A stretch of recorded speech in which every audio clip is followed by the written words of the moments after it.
சொன்னாங்க? வரும்போது எனக்கு ஒரு gift தரேன்னு சொன்னாங்க. எனக்கும் தான், எனக்கு தரேன்னு சொன்னாங்க. ஐயா, அம்மா வந்தாச்சு. கையில கிஃப்டும் இருக்கு. பால் தானே நினைக்கிறேன். ஹாய், பாலே தான். நிறைய பால் இருக்கே. குழந்தைகளே, இதுதான் நான் சொன்ன பரிசு. எல்லோரும் பாத்துக்கோங்க, உங்களுக்கு விளையாடுறதுக்கான பந்துகள்.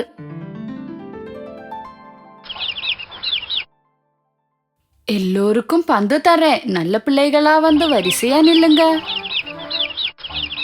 கொல்லாமே. சொல்லு பேச்சு கேக்குற குழந்தைகளா இருக்கீங்களே. 1வது கோழி ஓடிவா, நான் ஒரு மஞ்ச பந்து தரேன்.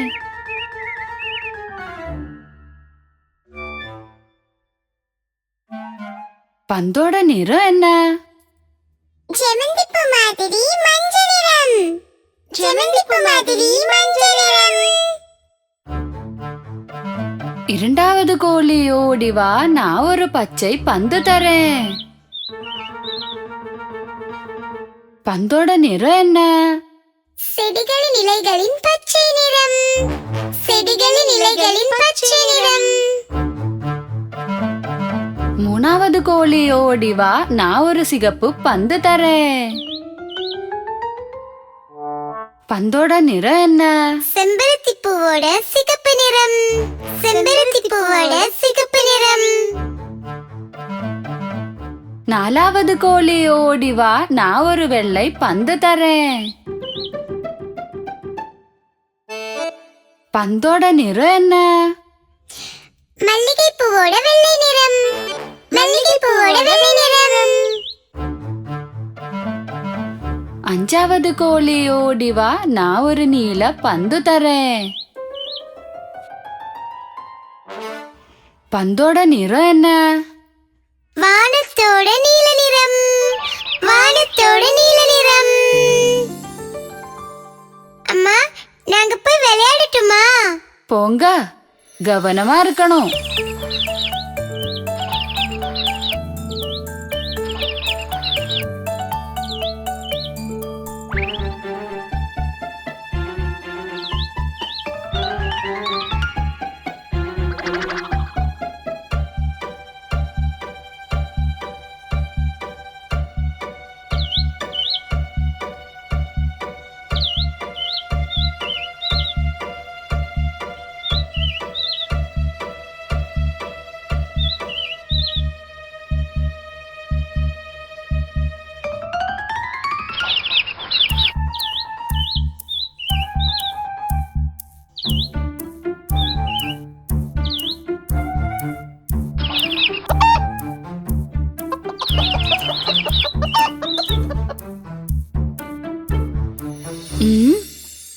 என்ன என்னாச்சு பிள்ளைங்களே? என்னோட மஞ்ச பந்து. இல்ல, யார் இங்க பல்ல நோண்டி வச்சிருக்கா? ஆமா, யார் இந்த பல்ல இங்க நோண்டி வச்சது? ஆமா, சரிதான்.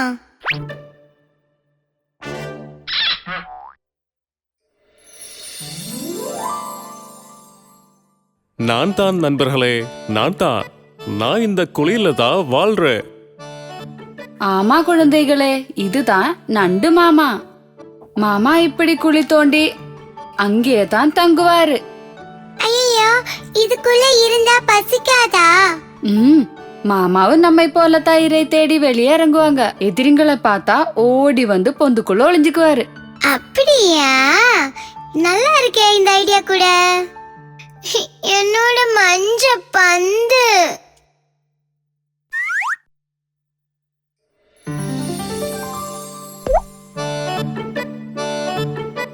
நண்டு மாமா, குழந்தைங்க வேணும்னு பண்ணல. பந்து தெரியாம குழியில விழுந்துருச்சு. உங்களுக்கு ஒன்னும் ஆகலையே இல்ல? என்ன பிரச்சனை?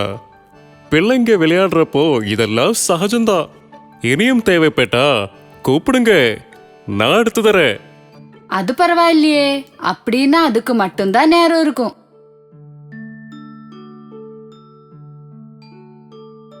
பிள்ளைகளே, நீங்க ஒரு விஷயத்த மறந்துட்டீங்க. உங்களுடைய பந்தை எடுத்து தந்த நண்டு மாமாவுக்கு நன்றி சொல்லலையா? நன்றி நண்டு மாமா, நன்றி. பரவாயில்ல, நல்ல பிள்ளைங்க.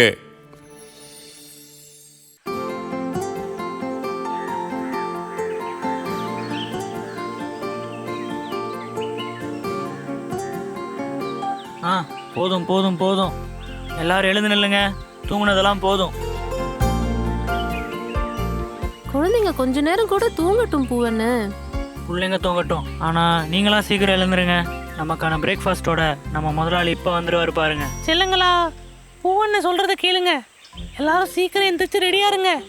டேய், என்னடா காப்பீரி, தூக்க கலக்கத்தில் உளறியா? முதல்ல நீ எந்திரிச்சு நில்றா. என்னதான் இருந்தாலும் கொஞ்ச நேரமாவது நான் தூங்கியே ஆகணும். தினம் நீங்க கூவுற சத்தத்தை கேட்டுதான் நான் தூக்கத்துலேயே எந்திரிப்பேன். ஆனா இன்னைக்கு மட்டும் நீங்க கூவவே இல்லையே, அதனால என்னால சீக்கிரமா எழுந்திருக்க முடியாம போச்சு. டைம் டேபிள் தப்பா போச்சுன்னா இப்படிதான் நடக்கும். பொழுது விடிஞ்சாலும் தூங்கி எழுந்திருக்கவே முடிய மாட்டேங்குது. அது உண்மைதான். வழக்கமா நீங்க கூற மாதிரி நீ காலையில கூவே இல்லையே, என்னாச்சு? கூவி கூவி போர் அடிச்சு போச்சா என்ன? இல்ல வேணும்னே கூவாம இருந்துட்டீங்களா? அது விடிய காலையில் கூவலாம் தான் சீக்கிரம் எந்திரிச்சு உட்காந்தேன். அதுக்கு நடுவில் தான் அந்த நாய் ஊளையிட ஆரம்பிச்சிருச்சு. அவன் ஊளையிட்டதை நிறுத்தினா தானே நான் கூவ முடியும். பொழுது விடியற வரை அவன் ஊளையிறதை நிறுத்தவும் இல்லை, என்னால் கூவவும் முடியாமல் போச்சு. நாங்க யாரும் நாய் உள்ள கேட்கவே இல்லையே. ஆமா ஆமா, நான் கேட்டேன். அந்த நாய் விடாம சும்மா ஊளையிட்டுக்கிட்டே இருந்துச்சு. என்னதான் இருந்தாலும் நாய் அப்படி சும்மா கூப்பிட வாய்ப்பு இல்லை. அப்படின்னா கண்டிப்பா ஏதோ விஷயம் இருக்குன்னு அர்த்தம். அடடா, நம்மள புடிச்சிட்டு போக திருட்டு பசங்க யாராவது வந்துட்டாங்களா என்ன? ஐயோ, திருடுங்களா? எங்க எங்க? ஐயோ, என்னாச்சு? கோழிங்களாம் சேர்ந்து ஏன் இப்படி சத்தம் போட்டுட்டு இருக்க? எதையாவது பார்த்து பயந்துட்டீங்களா என்ன? காலை சாப்பாடு கிடைக்க லேட் ஆனதால சத்தம் போடுறீங்களா? கத்தாதீங்க கத்தாதீங்க. உங்களுக்கான சாப்பாடை நான் இதை கொண்டு வந்துட்டேன் பாருங்க. வா வா, வந்து சாப்பிடு, வயிறு நிறைய சாப்பிடு. முதலாளி ஆனாலும் தொழிலாளி ஆனாலும் சீக்கிரம் போயிடுவாங்க. என்ன ஆனாலும் சரி, இன்னைக்கு எப்படியாவது நான் இந்த ஃபார்முக்குள்ளே நுழைஞ்சிருவேன். அடடா, ஏராளமான கோழிகள். பசி மயக்கத்தில் அவசரப்பட்டு எடுத்தேன் கவுத்தேன்னு கோழியை பிடிக்க முயற்சி பண்ணால் இந்த கோழிகள் சத்தம் போட்டு அந்த முதலாளியை மறுபடியும் வர வச்சிருவாங்க. முதலாளி கண்ணில் மாட்டினோன்னா அப்புறம் என் நிலைமை என்ன ஆகும்னு சொல்ல முடியாது. ஆனால் புத்திசாலித்தனமாக செயல்பட்டோன்னா யாருக்குமே தெரியாமல் இதுங்க மொத்தத்தையும் வரிசையாக ஒவ்வொன்றா சாப்பிட்டுக்கிட்டே இருக்கலாம். ஓகே, அதுக்கும் ஒரு வழி இருக்குது. இன்னைக்கு கிடைச்ச பிரேக்ஃபாஸ்ட் அட்டகாசமாக இருந்துச்சு. சரிதான நண்பர்களே? பொதுவாகவே நல்ல அட்டகாசமான சாப்பாடு தானே நம்ம முதலாளி தினமும் நமக்கு போட்டுக்கிட்டு இருக்காரு. உண்மைதான். அப்படின்னா முட்டை போட தயாராகிற நீங்கள் ஒவ்வொருத்தரும் முட்டை போட ஆரம்பிங்க. அது முட்டை மேலே முட்டையை போட்டு முதலாளியை மிரட்டிடலாம்.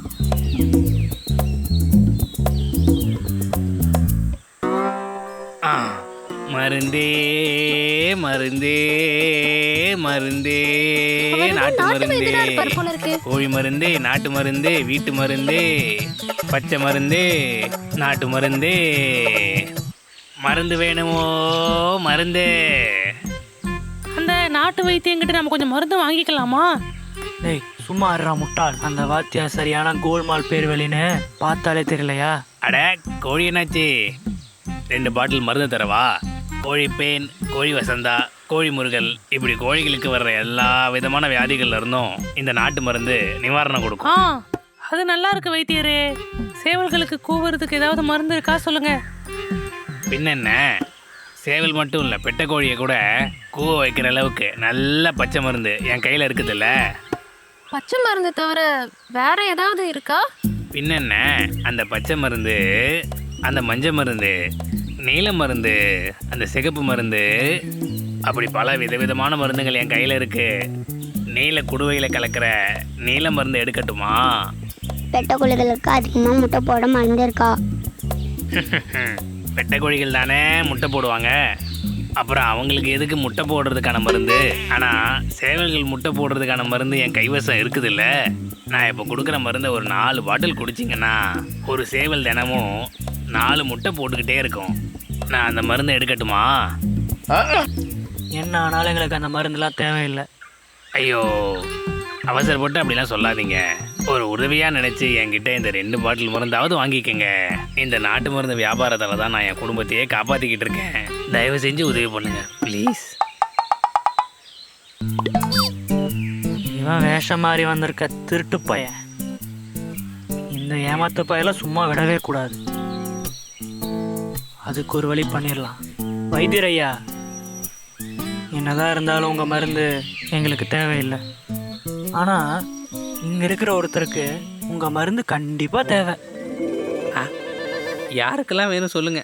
சொல்லுங்க. உங்களை மாதிரி வேற ஏதாவது கோழிகளுக்கு அப்படின்னா நான் டிஸ்கவுண்ட் எல்லாம் தரேன், சரியா? அடடா, அது எங்களை விட ஒரு பெரிய ஆளுக்கு தான் நான் கேட்டேன். என்னது அப்படியா? கோழிகளை விட ரொம்ப பெருசா? ஒருவேளை பெரிய ராட்சச வாத்தா இருக்குமா இல்லை ஈமு கோழியா இருக்குமா? அதுதான் விஷயம்னா அப்புறம் என் பாடு ஜாலி தான். என்னானாலும் நேற்று ராத்திரி அந்த நாய் ஊழ விடுற சவுண்டை கேட்டு தூங்காமல் இருந்ததுனால நமக்கு ஒரு லாபம் கிடைச்சிருக்கு. இப்போ யாருக்கு அவசரமாக மருந்து வேணும்னு சொல்லவே இல்லை. அந்த மருந்து தேவைப்படுறது அந்த கூட்டுக்குள்ளே கிடக்கிற எங்களோட நண்பனுக்கு தான். முதலாளி காலையில் அந்த கூட்டோட கதவை திறந்தா வச்சிருப்பாரு. நேராக உள்ளே போய் அந்த மருந்தை கொடுத்துட்டு வந்துடுங்க. Okay, thank you.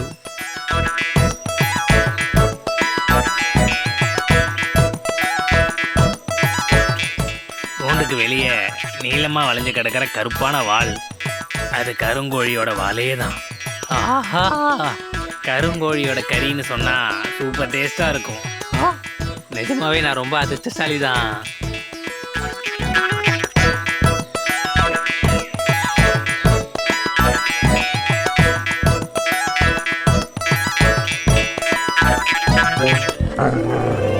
ஐயோ, கிட்டா என் கூட்டுக்குள்ள வந்து விளையாடுறியாடா? நேற்று ராத்திரி நீ இந்த இடத்துல பதுங்கி வரும்போது உன்னை நான் நோட்டமிட்டு தான் வச்சிருந்தேன். ஐயோ ஐயோ ஐயோ ஐயோ ஐயோ, என்ன கடிச்சு கொன்றாத, நான் போயிடுறேன்.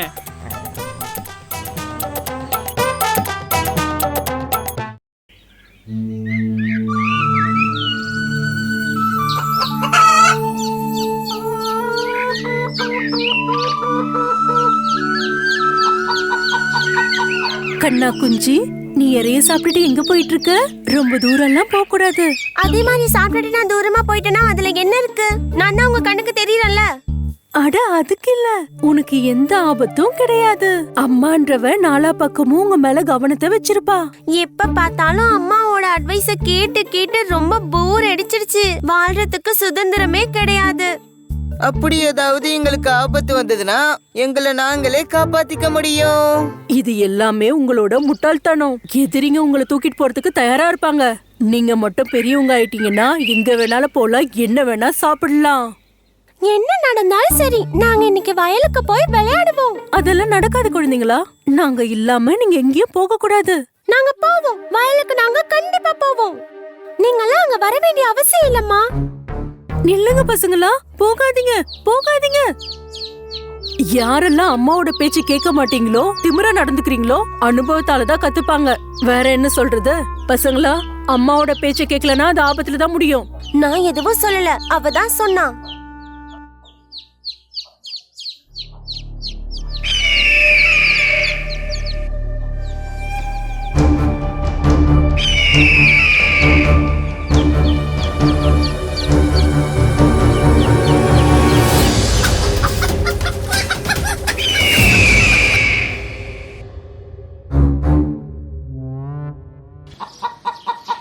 வா, நான் உன்கிட்ட ஏற்கனவே சொல்லியிருக்கேன்ல, பசங்களுக்கு எப்பவுமே துணையா இருக்கணும்னு. அப்படி நாங்க சரியான நேரத்துக்கு வராம இருந்திருந்தா அந்த துஷ்ட கருடன் ஒரே நிமிஷத்துல நான் சொன்னதை கேட்காதாலதான் இப்படி ஆயிடுச்சு. அவங்க புகார் பண்றாங்க. அதாவது அவங்க அம்மா எப்பவுமே அவங்க பின்னாடி வராங்களா, அதனால இவங்க எல்லாருக்கும் தொந்தரவா இருக்கான். பசங்க எல்லாரும் இங்க வாங்க.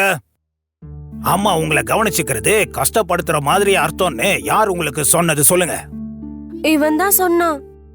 ஐயோ, நான் சொல்லல, அப்படின்னு சொன்னது இவன் தான். இப்பவாது உங்க எல்லாருக்கும் புரிஞ்சுதா? அதாவது அப்பா அம்மா கூட இல்லனா உங்களுக்கு என்ன ஆகும்னு. நாங்க புரிஞ்சுக்கிட்டோம். இனி அம்மா சொன்ன வார்த்தையை நாங்க மதிச்சு கேட்டுக்கிறோம். பசங்களா, சொல்ற பேச்ச கேட்கலனா இப்படிதான் ஆபத்து ஏற்படும். அதனால நீங்க அப்பா அம்மா சொல்றத நல்லபடியா கேட்கணும்.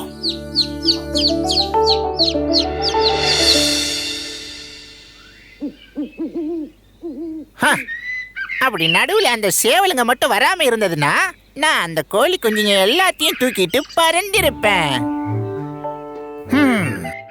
மறுபடியும் அதே மாதிரி செய்யறதுனால எந்த பிரயோஜனமும் இல்ல.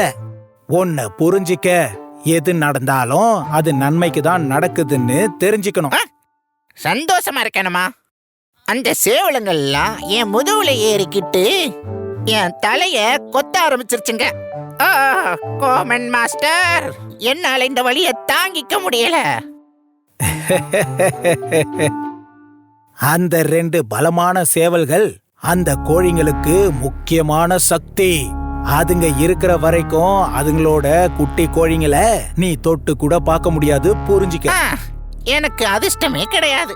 அப்புறம் இப்படியே போய்கிட்டு இருந்ததுன்னா நான் பட்னியாதான் சாகணும் போல இருக்கு. அப்போ அந்த 2 சேவலுங்களுக்கு நடுவுல நீ சண்டைய மூட்டி விட்டேன்னாதான் நீ நினைக்கிற காரியத்தை உன்னால செய்ய முடியும். மாஸ்டர், அவங்க 2 பேருக்குள்ள சண்டை உருவாக்குறதுக்கு ஏதாவது வழி இருக்கா மாஸ்டர்? ஒரு வழி இருக்கு. இந்த கோமன் மாஸ்டர் உனக்கு எல்லாத்தையும் சொல்லித்தரேன்.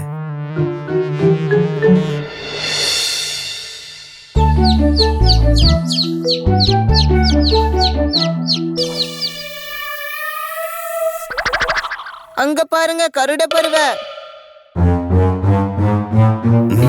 நேத்து ஒரு விஷயம் நடந்தது இல்ல, அதுல உனக்கு திருப்தி ஏற்படலையா? நான் திருப்தியா தான் இருக்கேன். நீங்க 2 பேரும் சேர்ந்து என்ன ஒரே நாள்ல நல்லவன் ஆக்கிட்டீங்க. உங்க 2 பேருக்கும் ரொம்ப ரொம்ப நன்றி. நாங்க 2 பேருக்கும் மனமாற நன்றி சொல்றேன். உங்களுக்கு இது நல்லது தானே? அது சரி, உங்க 2 பேர்ல யாரு லீடரு? லீடரா? எங்களுக்குள்ள அந்த மாதிரி எதுவும் இல்ல. ஜனங்களோட மனசுல யாராவது ஒரு ஆளு லீடரா இருக்கணும்ல. அப்படிப்பட்ட ஒரு லீடர் ரொம்ப பலசாலியா இருக்கணும். உங்க 2 பேருக்குள்ள யாருக்கு பலம் அதிகமா இருக்கோ அவங்க தான் லீடரா இருக்க முடியும். இப்ப எனக்கு சொல்லுங்க, உங்க 2 பேர்ல ரொம்ப சக்தி வாய்ந்தது யாருன்னு இப்ப எனக்கு சொல்லுங்க. அங்கவலன் அங்கிள் தான் எல்லாத்தையும் விட பலசாலி. அட இல்ல, தங்கவேல அங்கிள் தான் ரொம்பவே சக்திசாலி. நாங்க 2 பேருமே சமமான சக்திசாலிங்க தான். ஏய், அந்த மாதிரி இருக்க வாய்ப்பே இல்ல. ஒரு கூட்டத்துல யாராவது ஒரு ஆள் எல்லாத்தை விட ரொம்ப புத்திசாலி அப்புறம் ரொம்ப சக்திசாலியா இருப்பாங்க. பாத்தீங்களா? நீங்களே உங்க கூட்டத்துக்குள்ள ஒரு முடிவே இல்லாம இருக்கீங்க. இப்ப நீங்களே சொல்லுங்க, உங்கள சக்திசாலி யாரு? சக்திசாலினா அது நான் தான். நீயா? நிஜமாவா? அப்படி நீ விருப்பப்பட்டா 2 பேரும் போட்டி சண்டை வச்சுப்போம். அப்ப யாரு ரொம்ப சக்தியானவங்கன்னு தெரிஞ்சிடும். சரி வா, அதையும் பாத்துரலாம்.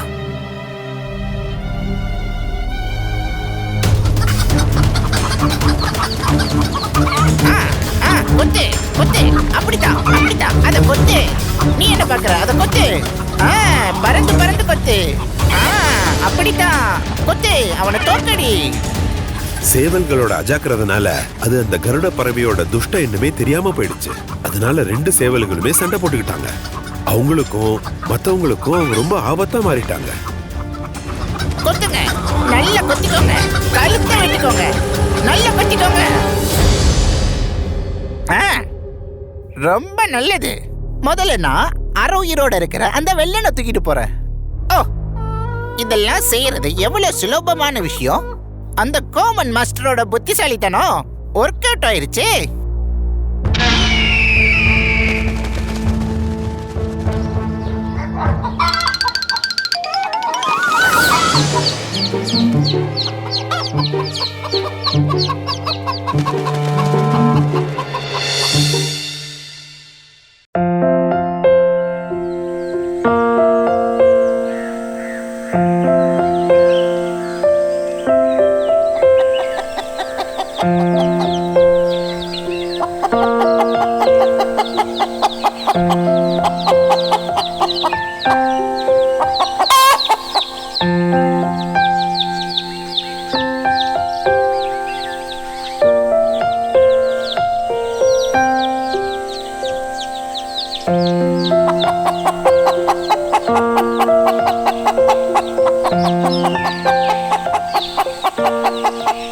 அம்மா அம்மா, இன்னைக்கு நம்ம எங்க போயிட்டு இருக்கோம்?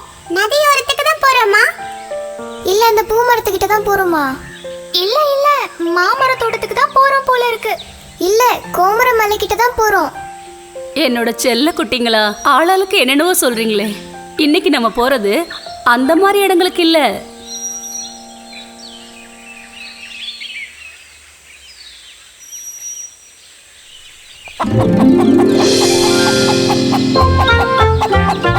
இத பாத்தியா? அதோ தெரியுது பாரு, அந்த மாமரத்துக்கு தான் போறோம். ஐயா ஜாலி!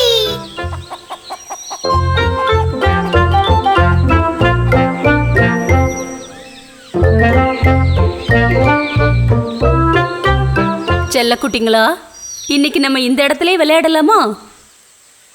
அட, நல்ல ஜாலியா இருக்கும் போல இருக்கே. பாத்தீங்களா, மஞ்சாடி விதைகள் பாத்தீங்களா? அத வச்சு விளையாடலாம்.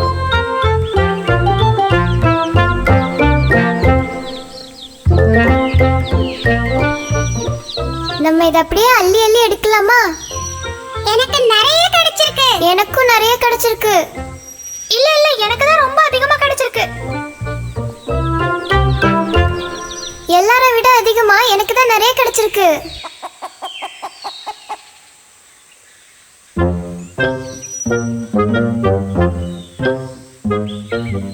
மஞ்சாடி விதைகள் யாருக்கு அதிகமா கிடைச்சது? உங்களுக்கெல்லாம் எப்படி புரிஞ்சுது? பார்த்தாலே தெரியுமே. ஆமா ஆமா. உங்களுக்கு யாருக்கு மஞ்சாடி விதைகள் அதிகமா கிடைச்சதுன்னு புரிஞ்சுக்கணும்னா அது எண்ணி பார்த்தா தான் தெரியும். அது எப்படி? தோ இப்படிதான். 1 1. நல்லா இருக்கு. நீங்க எடுத்த மஞ்சாடி விதைகளை ஒவ்வொருத்தங்களும் அவங்கவுங்க இடத்துல போய் வைங்க.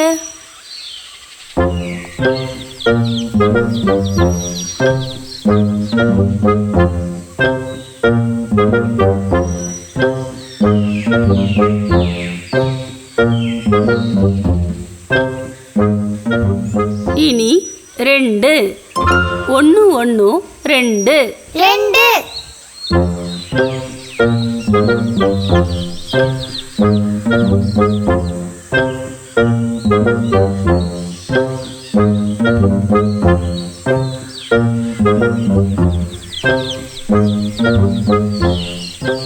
ஒன்னு ஒன்னு 2. மஞ்சாடி விதைகள் 2 ஆயிடுச்சு. 3 2 1 3 3.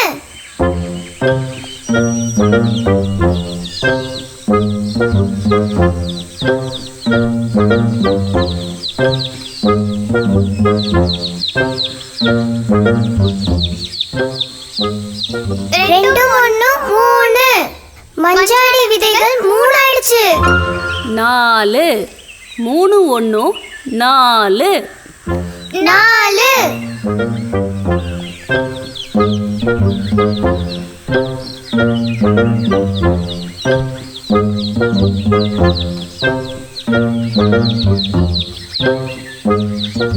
மூணு ஒன்னு 4. மஞ்சாடி விதைகள் 4 ஆயிடுச்சு. 5 4 1 5 5.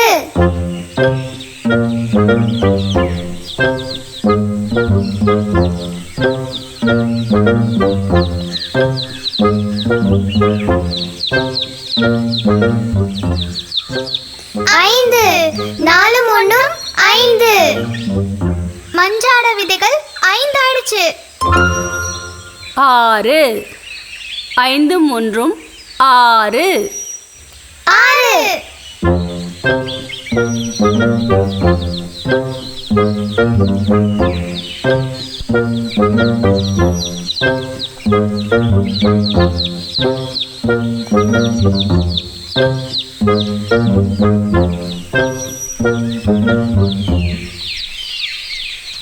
ஐந்து ஒன்னும் 6. மஞ்சாடி விதைகள் 6 ஆயிடுச்சு. 6 எப்பவும் ஜோர்தான். அடுத்தது 7 6 1 7 7.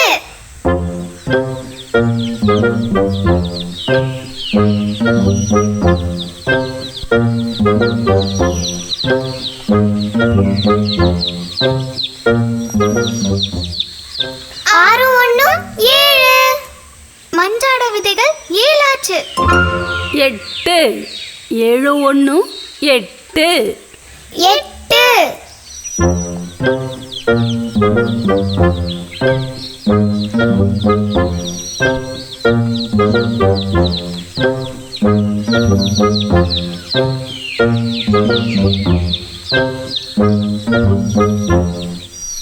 ஏழு ஒண்ணு 8. மஞ்சாடு விதைகள் 8 ஆயிடுச்சு. 9 8 1 9 9.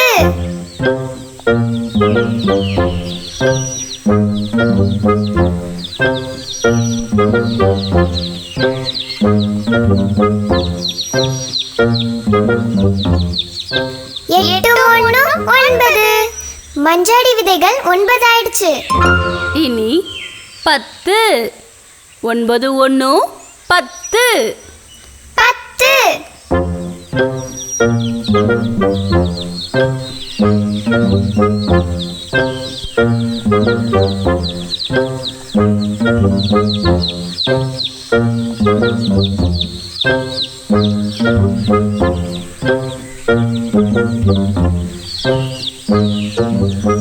ஒன்பது ஒண்ணு 10.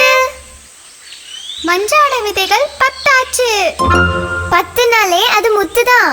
நம்ம எல்லாரும் இப்போ ஒண்ணா இருக்கோம். ஒண்ணா இருக்கும்போது எல்லாமே நல்லா இருந்துச்சுல்ல?